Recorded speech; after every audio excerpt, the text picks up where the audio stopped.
23. Bab. Kengashma heyetlerinin hemisi ornudan turuşup, Hazreti Aysoni Vali Pilatus'un aldığa elip berişti.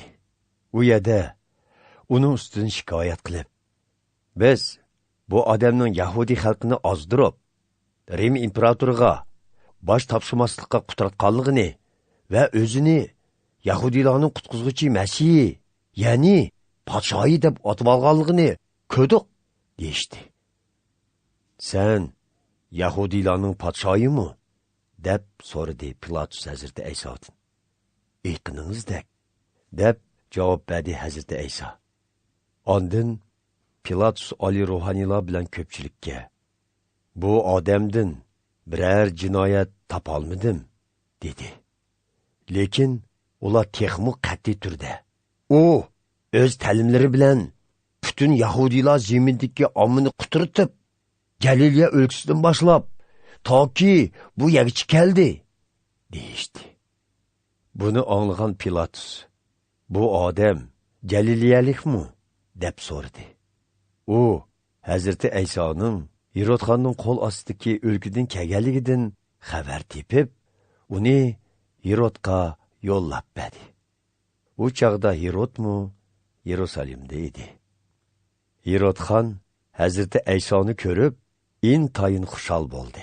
Chunki u uzundan beri Hazrati Aysoga doir ishlarni anglab, mening oldimdimi biror mo'jiza ko'rsatib boqsin deb, uning bilan ko'rishmoqchi bo'lib yuratdi.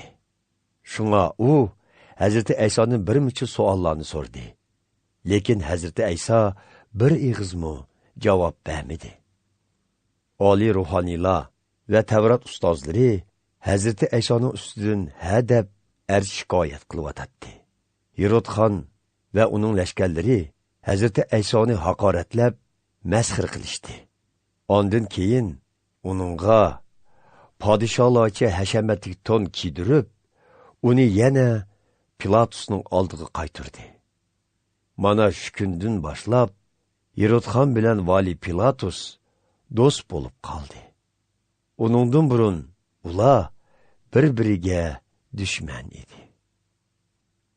Vali Pilatus oliy ruhaniylarni, Yahudi oqsoqollarni va jamoatni yig'ib ularga, sizlar bu odamni oldimga haydab keldinglar.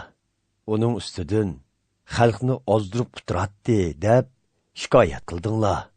Biroq men uni sizlarning oldinglarda so'roq qilib, sizlar shikoyat qilgan jinoyatlardan birini topolmadim. Herodxonmi uningdan gunoh topolmay manga qaytirib etibdi.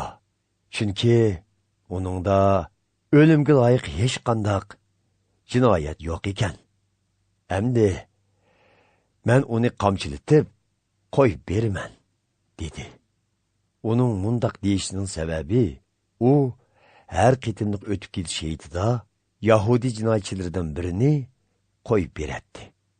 Biroq ko'pchilik bir ig'izdan chuqon selishib, uni o'ltiring, Barabasni qo'yib bering deyishdi. Barabas Yerusalimda to'plan ko'tirib, odam o'ltirib, zindonga tashlangan bir jinoyatchi edi. Pilatus Hazreti Aysoni qo'yib bermoqchi bo'lib, ko'pchilikka qayta nasihat qildi.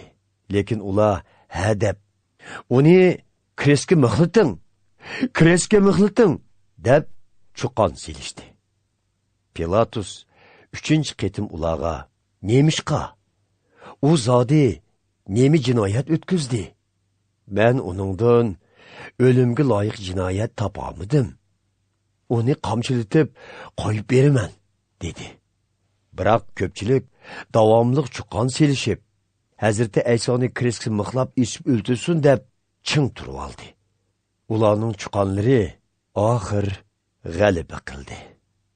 Pilatus ularning talibi bo'yicha hukm chiqadi. To'polon ko'tirib zindonga tashlangan ilk qotilni qo'yib berib, Hazreti Aysoni Yahudilarning o'z xohishi bo'yicha bir taraf qilish uchun lashkarlarga topshirib berdi. Lashkarlar kresni ko'tirgan Hazreti Aysoni elib kelayotganda, yo'lda yezdan kelayotgan Kirini şəhərlik Simon ismlik bir kişini uçratdı. Ular bu kişini tutub elib, Kristni onunğa kötəgüzüb, Hazreti Əysa'nın kaynidən haydab mağdı. Çünki Hazreti Əysa hal sırab ketken idi. Nurgun kişiler Hazreti Əysa'nın kaynidən əgişib mağdı. Ularning içində Hazreti Əysa'ğı içinib, yığızar qilishib mağan ayollarmı бар edi. Hazreti Əysa kayniga burilib, ularga mundaq dedi. Ey Yerusalim ayollari, men uchun yig'lamanglar. O'zinglar va farzandlaringlar uchun yig'langlar.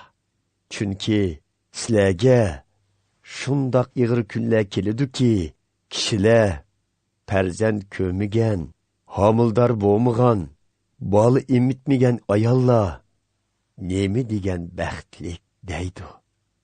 U chog'da kishilar Xudoning g'azabidan qochish uchun tog'larga, ustimizga o'ril, do'ngliklarga ustimizni yop deb yolvurdi. Yop yeshil daraxt o't ko'dirilgan yerda qurib ketgan daraxt texmi ko'dirilmasmi? Shuningdek, men azob chekkan yerda sizlar gunohkor yahudiylar texmi azob chekmamsizlar.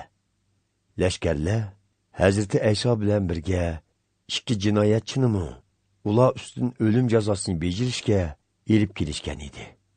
Ular Yerusalimning sirtidagi bosh so'ngak deb atalgan joyga berib, u yerda Hazreti Əysa'ni krestga mixladi. Ikki jinoyatchining birini Hazreti Əysa'ning o'ng tarafiga, ya'ni birini sol tarafiga mixladi va krestlarni tiklab qo'ydi. Hazreti Əysa, ey ota, ularni kechirim qilgin, chunki ular o'zining nima qilayotganligini bilmaydi, dedi. Lashkarlar chak tashlashib, Hazreti Əysaning kiyimlarini bo'lishib oldi. Xaloyi qarab turayotganda, Yahudi oqsoqollar uni masxara qilib, u boshqalarni qutqizibdi-ekan. Agar rostdan Xudo tayinlagan qutqizuvchi Masih bo'lgan bo'lsa, o'zini qutqizib boqmasinmi? deyishdi. Lashkarlarmi uni masxara qilishib, uningga arzon uzum sharobi tanglab, agar sen Yahudilarning podshoyi bo'lsang, o'zingni qutqizib boq, deyishdi. Hazreti Əysaning ustidagi taxtiga bu kishi Yahudilarning podshoyi deb yozilgan edi. Hazreti Əysa bilan birga krestga mixlangan ikki jinoyatchining biri uni haqoratlab, sen Xudo avatgan qutqizuvchi emasmiding? Endi o'zingnimi, biznimi qutqizmamsan? dedi.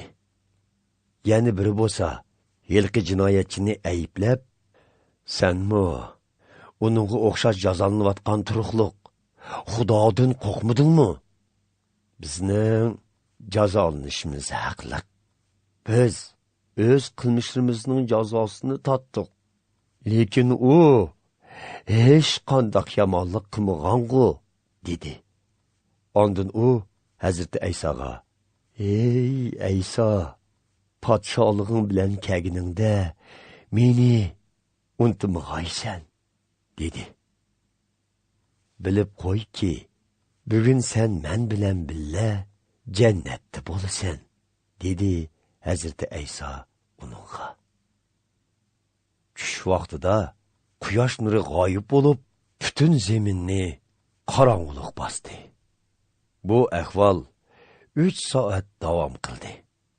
Markaziy ibodatxonadagi parda to'satdan 2 parcha bo'lib yirtildi. Hazreti Əysa qattiq ovoz bilan, "Hey ota, ruhimni qo'lingga topshirdim", dedi-da, tinig'i to'xtab jon uzdi. U yerda buni ko'rib turgan 105 Xudodan qo'rqqan holda, bu odam haqiqatan durust odam ekan, deb Xudoni madhiyildi. Bu vaqani ko'rish uchun yig'ilgan xaloyiq qayg'u bilan maydisiga urib, o'ylarga qaytishdi. Hazrati Aysoni tanıydigan kishilar va Jaliliya o'lkasidan uningga erishib kelgan ayollar vaqaning jarayonini yiroqdan ko'rib turdi. Yahudiya o'lkasidagi Aramatiya degan shahardan kelgan Yusuf ismli bir kishi bor edi. U oq ko'ngil, durust odam bo'lib, Xudoning podshohligining namoyon bo'lishini intizorlik bilan kutatdi. U Yahudilarning Oliy kengashmasining a'zolaridan biri bo'lsa-mu, ularning Hazrati Ayso haqidagi bu qarori va harakatlariga qo'shilmagan edi. Yusuf Vali Pilatusning oldiga berib, Hazrati Aysoning jasadini berishni talab qildi.